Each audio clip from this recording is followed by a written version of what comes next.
¿Bicentenario? Sí. Sí. Muy tierno. Hola, señor Mati Wasserman. No me habían dado la apertura Pero por todavía. favor, era para eso. Te amo. Exactamente. El Vero Chasquido ansioso. para el Aquaman.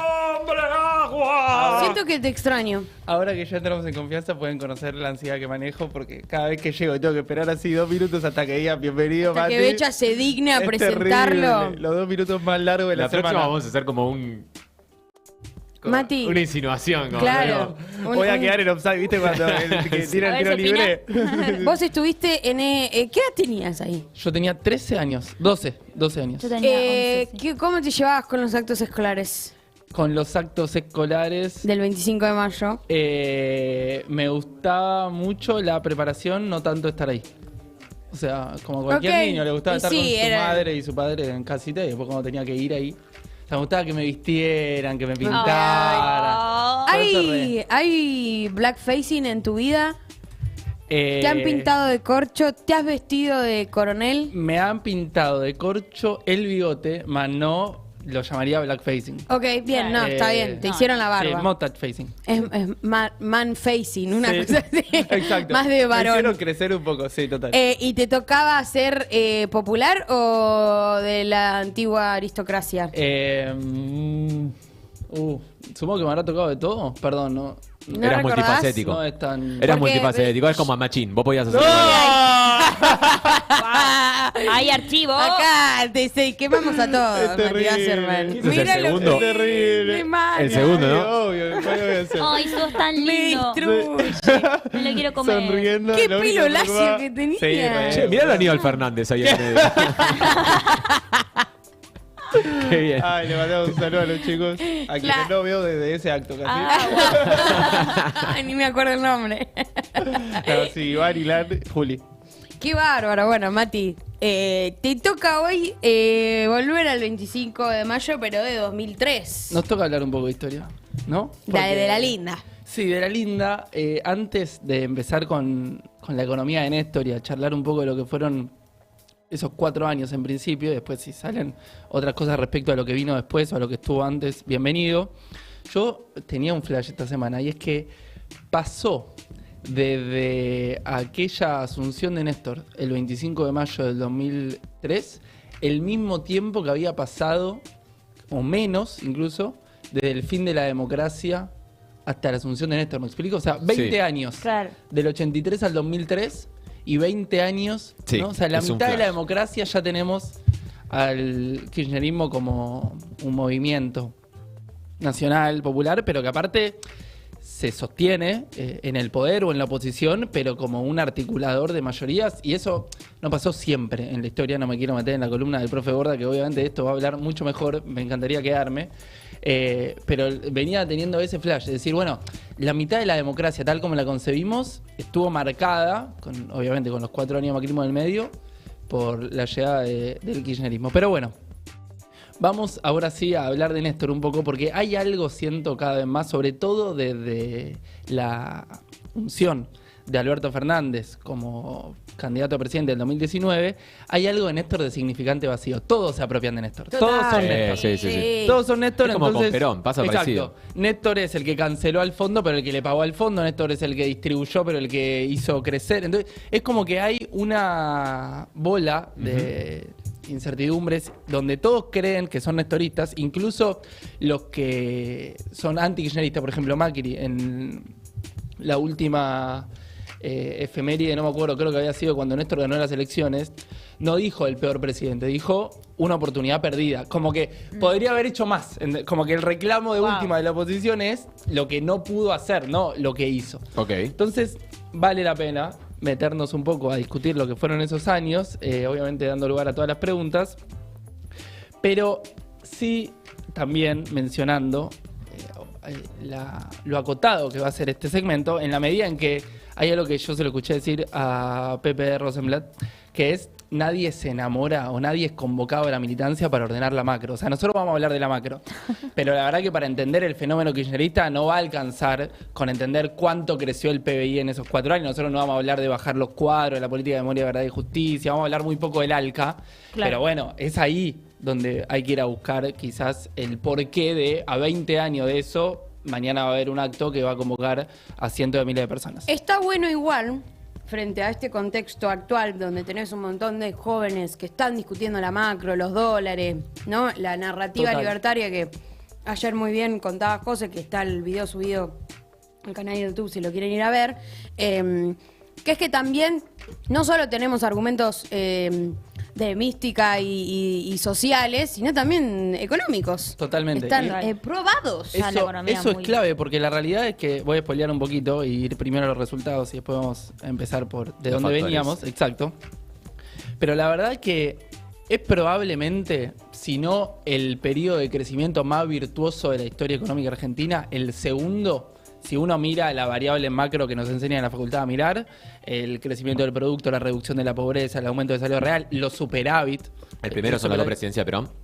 El primero, en realidad, hay uno Frondisilio. a principio de siglo, todavía modelo agroexportador, donde sabemos que ahí la distribución. Te la debo. Digamos, exacto. O sea, crecía. Tengo dos cositas. Sí. Uno, les invito a todos los que están escuchando y dejan de fondo a ir a YouTube y poner like para el Hombre Agua, para que la gente esto No saben cuánto les agradezco. se acumule y se Sí. sume gente. Están todas las columnas subidas también. También, Re. pero si ponen like al vivo se difunde más y más gente puede escuchar a este hombre increíble. Pobre. ¿Te lo querés levantar? O sea... Sí, obvio, ahora estoy soltero ahora.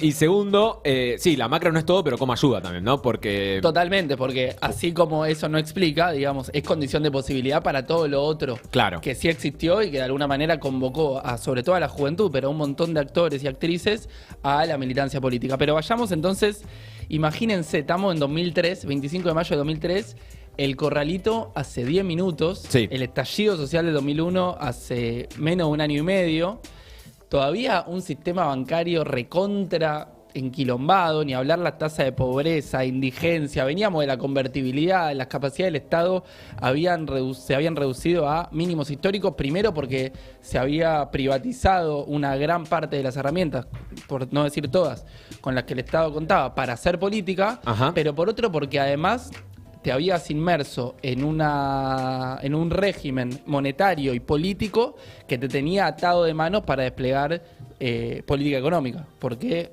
el 1 a Hablando 1 del de la FMI. convertibilidad decía, ahí te hace muy vulnerable a las crisis extranjeras. De hecho, en un momento la Argentina no tuvo las herramientas para, en el 94 y después en el 98, superar lo que fue primero la crisis del tequila, después la crisis rusa y demás, que la Argentina, con el régimen de convertibilidad y el 1 a 1, estaba atado de pies y manos para desplegar política económica. ¿Te puedo comprometer algún día a hablar de la crisis del tequila y demás? Un día vamos a hablar de la convertibilidad en general. Dale. Y ahí, Me parece bien. re específico, tiene un muy buen nombre la crisis del Sí, tequila. sí. Sí. Dale. Bien, entonces, teníamos 2001, en 2002 se declara el fin de la convertibilidad, en realidad lo que era evidente porque ya era insostenible. Eso le pone fin Dualde. Eso le pone flante de Dualde. Hay un elemento clave que permitió después Default. salir a la convertibilidad, que fue la cesión de pagos, el default de Rodríguez A. Impulsado por Néstor, en algún punto. No sé cuánto impulsado, pero avalado, digamos. O sea, Bueno, sí, impulsado. Pero sí. digo, en términos de, pues, parece algo malo, pero es algo bueno porque es, seamos honestos, ¿no? Con Totalmente, la y situación yo- que estamos atravesando. Y vamos a ver un poco todo lo que vino después. Yo creo que sin haber declarado la cesación de pagos, que obviamente en ese momento el establishment se oponía fervientemente, ¿Significa dejar de pagar a quién igual? Eso. sobre todo a los acreedores privados. Ok, bien. A los acreedores privados con los que Argentina tenía deudas, dejó de pagarles y no devolvió, sobre todo, los vencimientos de capital que tenía previstos para esos años. Ok. Los muertos no pagan sus deudas. Exacto, después Néstor hizo célebre los muertos no pagan sus deudas, pero con el FMI todo estaba como por otro canal. De hecho, nunca se rompió con el FMI Bien. en esos momentos, salvo un fin de semana del 2004 que la Argentina no pagó, pero bueno, fue parte de la negociación, ¿no? Un fin de semana. No fue una ruptura. Tenía resaca, Nos perdón, fuimos, papá. nos fuimos a mar de una Está en otra, escapadita. exacto. Amén. Total. Pero lo cierto es que Néstor, o sea, el artilugio, el mecanismo, la ingeniería de salir de la convertibilidad, es cierto que de Dualde, ahora Remel Lenikov está dando vueltas por muchos canales, yo lo recomiendo mucho, es muy interesante escucharlo porque salir de la convertibilidad y todos los contratos que estaban dolarizados, las tarifas dolarizadas, cómo pensar todo eso, para quienes estudiamos economía es como, no sé si un paraíso, pero es un mundo recontra interesante. ¿A quién hay que escuchar? A Jorge Remelenikov, Ok. que era el ministro de Economía de Dualde. Bien. En Ah, el 2002 un- sacó ahora un libro de 115 días para desactivar la bomba, donde básicamente explica cómo hicieron para salir a la convertibilidad. Ayer un amigo me comentaba que cuando Dualde le ofreció a Remelenikov, perdón, era una columna de Néstor y estamos hablando mucho de No, bueno, pero, le ofreció a Remelenikov ser ministro de Economía de la Nación, porque en realidad ya lo había acompañado una parte en la provincia. Remelenikov le dijo, ok, pero con dos condiciones. A ver, ¿Puedo seguir durmiendo siesta? excelente. Y no me llevas a actos proselitistas, porque vos me llevas ahí, está lleno de otros ministros, de gobernadores, todos me piden guita y cuando estoy ahí al lado no le puedo decir que no, así que no me lleven más a actos públicos. Vamos. Un crack, él Excelente. sabía dónde estaba metiendo. Exacto, bien. Pero entonces llega Néstor, o sea, pasa ese año, está la represión del 2002, que también es muy violenta. Y Néstor finalmente es electo a principios del 2003 con la famosa estadística de que efectivamente había más desocupados que votos. En realidad, para ser más concretos, el porcentaje de desocupados era mayor que el porcentaje De votos. Tienen distintos denominadores. Esto es algo que a los economistas nos pone un poco nerviosos, porque en realidad uno es sobre el padrón, otro es sobre la población económicamente activa, Está pero no bien, importa. está bien. La Tenía estadística un porcentaje mayor Es de el desocupados. relato. La Mati. frase es linda, no me arruines el Es marketing. espectacular, la frase es espectacular. Una pobreza que con la metodología de hoy superaría o estaría cerca del 70%. Lo Como de la desocupados. la pobreza. Ah, la pobreza. La pobreza, como cambió la metodología en el medio, esos números eran un poco menores, eran más o menos del 50 y largos. Pero si usáramos las mediciones que hoy, o las estadísticas que hoy usa el INDEC para calcular la pobreza, en ese momento hubiera dado todavía más alta. Y un sistema bancario en crisis con casi la mitad de los créditos en mora, la gente no podía devolver lo que se había comprometido a devolver. O sea que había cuestiones sociales, digamos, la pobreza era un problema grave, pero también había cuestiones de cómo funciona una economía capitalista en el siglo XXI, donde los bancos estaban hasta el cuello con sus deudas y sus balances.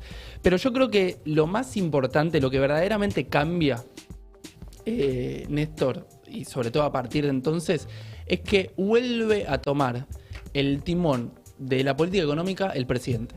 Y Bien. eso no es menor, porque veníamos de muchos años, sobre todo de Caballo, incluso ahora Sí. estamos hablando de Remelenikov, donde el ministro de Economía, un tecnócrata, era la persona que se ocupaba, era el hombre fuerte del gobierno. Incluso ahora, sin ser un tecnócrata, imagino que a mí por ahí venía la cara, hoy, sin ser un tecnócrata Massa, lo cierto es que quien conduce las riendas de la política económica y a quien todos están mirando es a Sergio Massa. Bueno, ahí hay un presidente que asume la conducción de la política económica. De hecho, tenemos la asunción del 25 de mayo. Debemos asegurar la existencia de un país normal sin sobresaltos, con el sector público y privado cada uno en sus respectivos roles. Hay que dotar a la República Argentina de buena administración, gobernabilidad, estabilidad con inclusión y progreso social y competitividad. Con equilibrio fiscal, la ausencia de rigidez cambiaria, el mantenimiento de un sistema de flotación con política macroeconómica de largo plazo, determinada en función del ciclo de crecimiento, el mantenimiento del superávit primario y la continuidad del superávit comercial externo, nos harán crecer en función directa de la recuperación del consumo, de la inversión y de las exportaciones. Excelente. Excelente. quiero. Bueno, sobre Tal todo porque cual. después salió. todo lo que Claro, porque no fue solo decía. bla, bla, bla. Exacto, total. De hecho, si tuviéramos que sintetizar en una frase, ahí dice el crecimiento con estabilidad, con inclusión y con un tipo de cambio competitivo. Yo creo que esa frase resume de alguna manera El gobierno de Néstor. Sobre todo porque, digamos, lo que hace, hay mucho de las condiciones iniciales. De hecho, mucha gente lo acusa a Néstor de que era muy fácil. Remelenikov ahora Eso te iba a dice... decir. Remelenikov lo que dice ahora es el presidente que asumió con la mejor herencia de la mujer. Escuché. Yo dudo que con un 55% de pobreza, un 70%, esa sea una herencia muy cómoda, pero más allá de eso, yo diría que hay un mérito en transformar una coyuntura en un régimen de política macroeconómica. Ok. Y eso sí lo destaca, porque lo cierto es que durante los 4 años, ese crecimiento estable con inclusión y un tipo de cambio competitivo que a la vez reducía el desempleo, se sostuvo incluso hasta la crisis del 2008.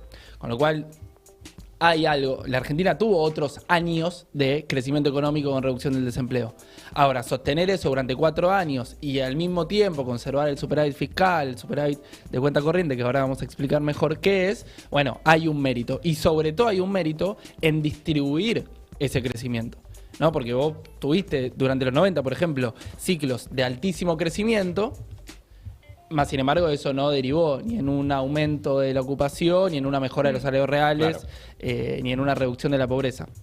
Entonces, ¿qué significa un tipo de cambio competitivo y estable? Ya se había salido de la convertibilidad, un régimen, digamos, extremo, donde el tipo de cambio es completamente fijo. Vos, no importa cuántas exportaciones tengas, no importa cuántas importaciones tengas, siempre sostenés que un peso vale $1. Sí.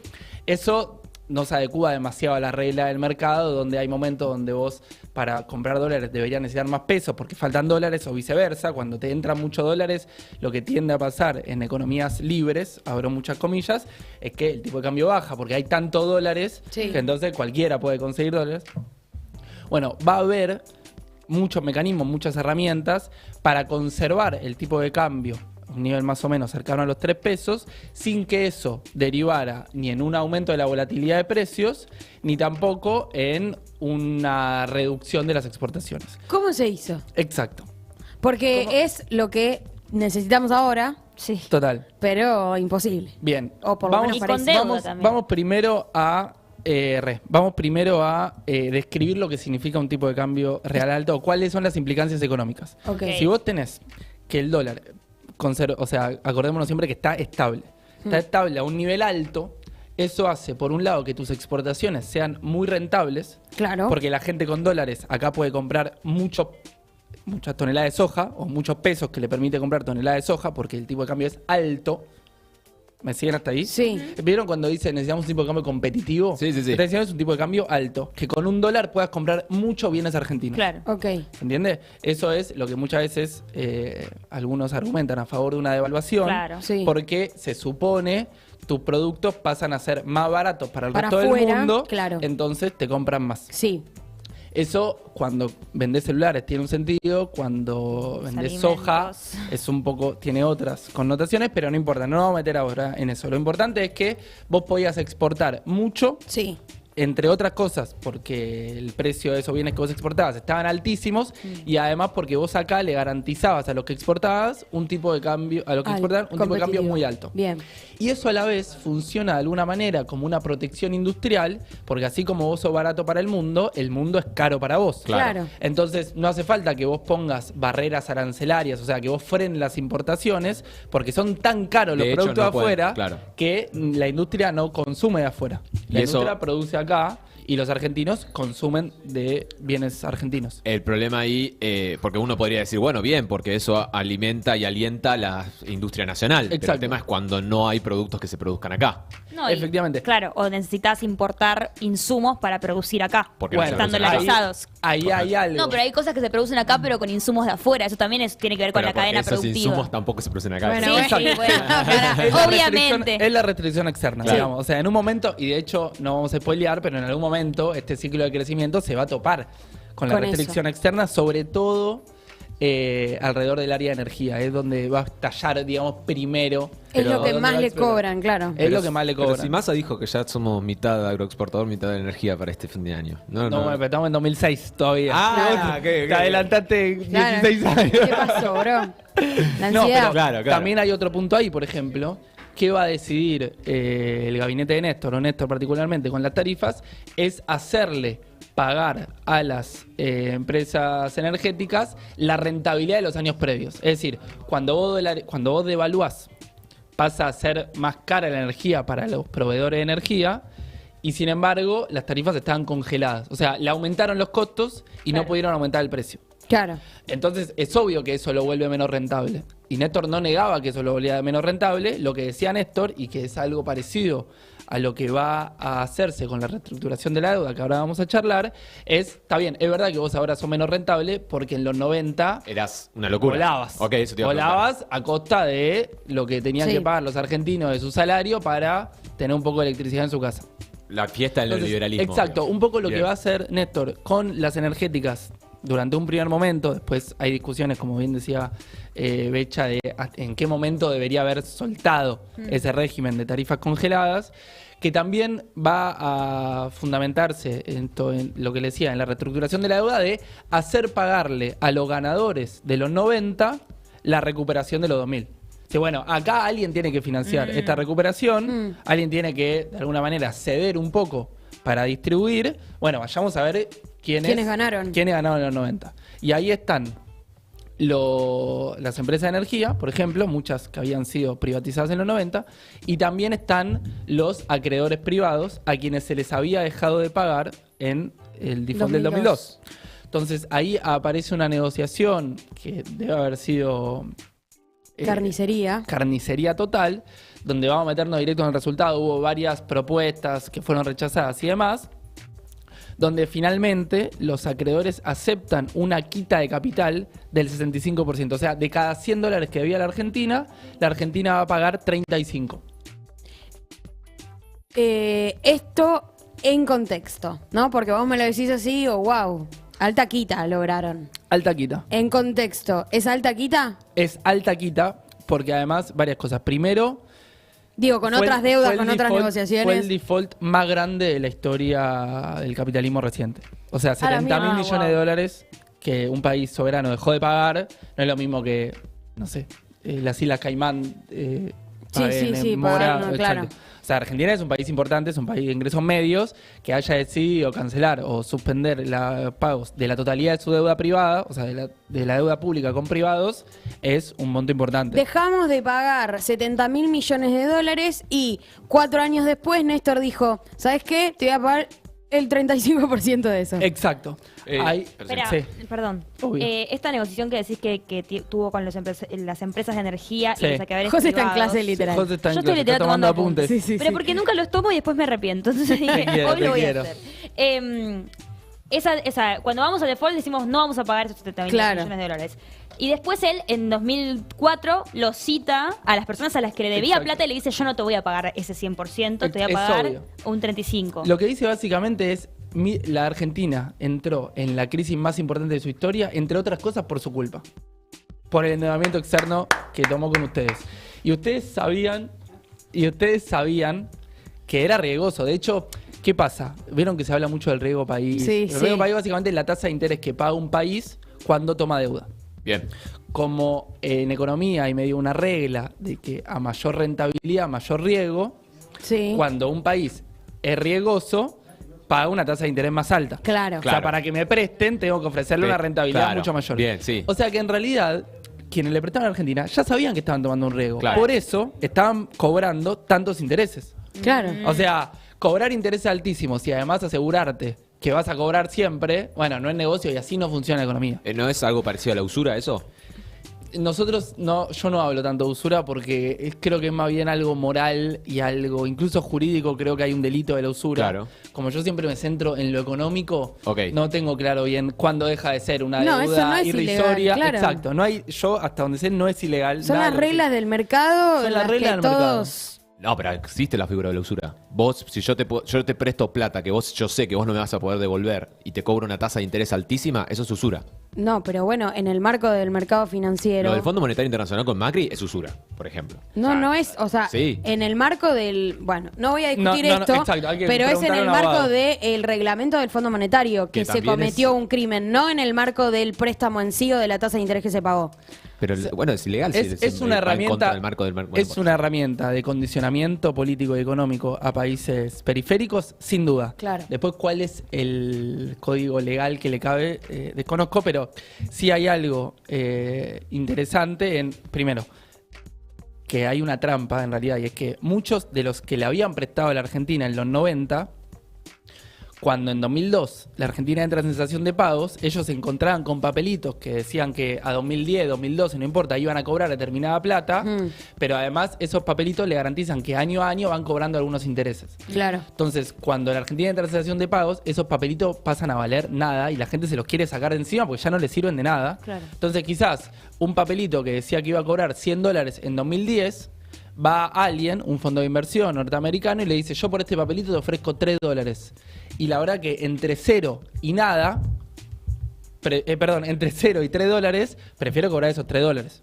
Entonces, muchos de los que habían prestado a la Argentina en los 90, ya en realidad se habían deshecho de esos títulos y habían pasado a estar en manos de Fondo Buitre, que son los que después, 15 años más tarde, van a aparecer trabando todas las negociaciones y haciendo la vida imposible a Cristina.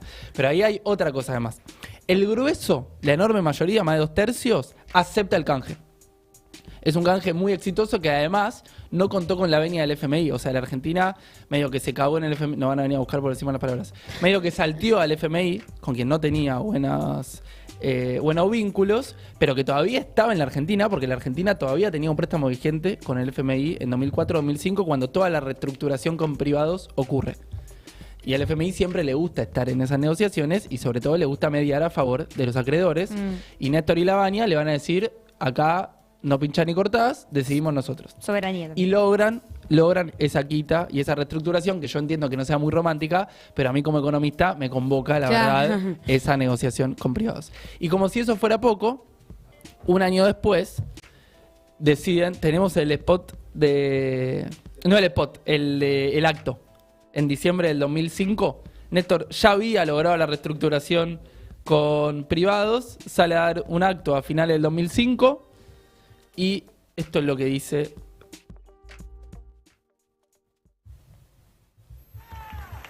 Y terminando el año, dijimos que queremos volver a ser independientes y manejar nosotros los resortes de nuestro país. Y por eso, hace pocas horas atrás, decidimos terminar con esa deuda de 50 años. Y le dijimos que al Fondo Monetario Internacional basta la deuda externa. La Argentina paga, la Argentina se libera, la Argentina construye su destino, la Argentina empieza a construir su independencia. Si no veo saben que esa deuda es como la hipoteca que a veces tienen algunos sobre sus propias propiedades. No hay otra forma de buscar o de sacársela que pagando.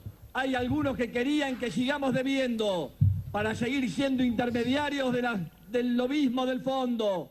Había algunos que querían que sigamos debiendo para que puedan tener consultoras que sean pagadas por ello. Había algunos que les convenía que el fondo viva apretando permanentemente a la Argentina. Se terminó. Tenemos decisión soberana. Somos los argentinos los que construimos nuestro destino. ¿Sigue? Tremendo, ¿no? Hay... Lo aplauden mucho. Pienso mucho en... ¿Llegaremos a ver una persona que nos diga así, tipo, ya está, nos liberamos del fondo? Total. Yo soy optimista, creo que en algún momento eso ocurrirá. Ojalá. No sé cuánto tiempo falta para Tendré eso. 60 años y... Para eso, totalmente. Esto pudo hacerse, entre otras cosas, por el superávit de cuenta corriente y por cuidar los dólares que ingresaron a Argentina, lo que charlamos en columnas anteriores.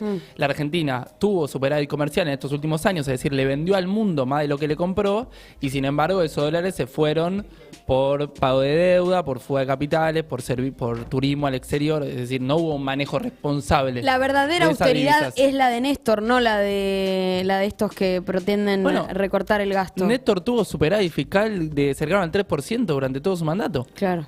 Entonces, también hay algo de ese populismo, que bueno, vayamos a los números y vayamos a ver en qué vaso. Yo creo que también un poco por eso Néstor es un significante vacío donde todos se lo apropian, ¿no? Porque nosotros reivindicamos la distribución, reivindicamos la soberanía, otros reivindican el superávit fiscal, bienvenido sea todo, pero vayamos a los resultados, y lo cierto es que los resultados dan cuenta de un crecimiento del 8% anual. Son tasas que le llamamos tasas chinas, o sea, porque salvo China, ningún país crece a esas tasas, y mucho menos en 4 años consecutivos, ¿no? Entonces, es cierto que vos venía de una crisis, pero una crisis no te garantiza crecer al 8% anual durante 4 años consecutivos. Tuvo superávit fiscal, tuvo superávit externo, canceló la deuda con el fondo, reestructuró la deuda con privados, estatizó a ISA, dijo no al ALCA. Hola, ¿qué tal? Digamos, tiene sus méritos también, ¿no? Claro. Porque si no parece que solamente porque el precio de la soja voló. Sí. Y la pregunta es, ¿qué haces mientras el precio de la soja vuela? No es mentira que el precio de la soja está en máximos históricos. Lo que es mentira es que con eso alcanza para hacer mejor un país. Mati Wasserman, ¿qué vas a hacer mañana? Mañana voy a mirar el video que nos queda todo el día en loop. El spot del 2007, ahora sí. Desde que me levanto hasta que me voy a dormir, ¿No vas a ir a la plaza?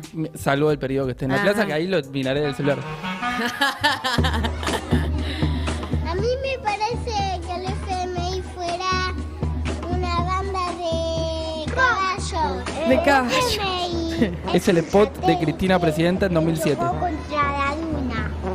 FMI es un país que es todo al revés. ¿Qué? El FMI. ¿Qué? Y no sé qué puede ser para mí. Es el FMI paseando a su perro. O sea, Macri. Es un lugar donde hay muchos animales. Guau, guau, soy un pato. Guau, guau. Logramos que tus hijos y los hijos de tus hijos no tengan idea de lo que significa. Sí, el la- Piel de gallina, Ahora piel de falta que del gallina. exterior, en vez de prestarnos, vengan a invertir. Sabemos lo que falta. Sabemos cómo hacerlo. Cristina Cous y vos era el... Bien.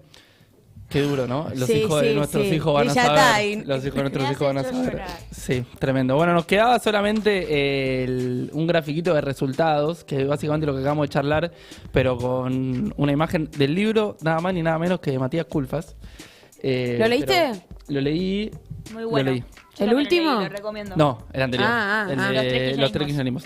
Fíjense en la barra más oscura cuánto crece el producto del PBI año a año. O sea, van a ver, por ejemplo, que la barrita del 2008 es menor. Eso no quiere decir que el producto cayó, sino que creció menos. E incluso en 2008 creció un 7%, es decir, sigue siendo muy alto. Entonces, la barrita oscura, ¿cuánto creció el PBI año a año? El primer año 8,8, el segundo 9, el tercero 9,2. Son crecimientos Tasas exorbitantes, chinas, tasas claro. chinas. En la barrita del medio blanco vemos cuánto crecieron el empleo registrado, A la mierda. el empleo formal. Bien. Crece todos los años, sobre todo 2004, 2005, Los 6 millones de 2006. puestos nuevos de trabajo. Exacto. Y por último, los ocupados totales, donde también se ve el peso, el aumento de la informalidad. Pero ¿qué estamos viendo ahí? Si los ocupados totales crecen menos que los asalariados registrados, lo que estamos viendo es que es verdad que hay nuevas personas que se integran al mercado laboral, pero sobre todo estamos viendo que una gran parte de los informales pasa, o que la proporción formalidad. de informales cae en pos de aumentar los registrados. O sea, un crecimiento muy virtuoso. Bien. Muy virtuoso. ¿Se puede repetir? Y si no, no estaríamos acá. Si no creyendo que se puede repetir, no estaríamos acá. Pasaba Mati Basserman en Señor Aquaman por primer aviso. Recuerden, todas las columnas están subidas en canal de YouTube. Nosotros vamos a una pequeña tanda y ya está Pablo Borda, el camarada, en el estudio. Ahí venimos.